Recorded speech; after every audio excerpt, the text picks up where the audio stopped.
हिंदू धर्म में बहुत ही पुण्यदायी मानी जाती है। ये माघ मास के शुक्ल पक्ष की एकादशी तिथि को आती है। इस दिन व्रत रखने और भगवान विष्णु की पूजा करने से समस्त पापों का नाश होता है और मोक्ष की प्राप्ति होती है। जया एकादशी व्रत कथा। प्राचीन काल में नंदनवन में अनेक देवता, गंधर्व और किन्नर भगवान इंद्र की सभा में सेवा करते थे। वहीं मल्यवान नामक एक गंधर्व अपनी पत्नी पुष्पवती के साथ रहता था। मल्यवान अत्यंत सुंदर और महान गायक था और पुष्पवती भी बहुत सुंदर और नृत्य में निपुण थी। एक बार देवताओं की सभा में जब मल्यवान गा रहा था, तब वह पुष्पवती की ओर आकर्षित होकर ध्यान भटक गया। उसका गायन त्रुटिपूर्ण हो गया। यह देखकर इंद्र को बहुत क्रोध आया।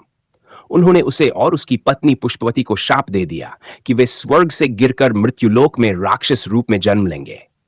शाप के कारण वे दोनों पृथ्वी पर आकर बहुत दुख भोगने लगे। जंगलों में रहते, भयंकर भूख प्यास और कष्टों से पीड़ित होते। एक दिन माघ मास के शुक्ल पक्ष की एकादशी आई। उन्होंने अनजाने में उस दिन उपवास कर लिया, क्योंकि उनके पास अन्न नहीं था और वे संयोगवश सो भी नहीं पाए। इस उपवास का पुण्य उन्हें मिला।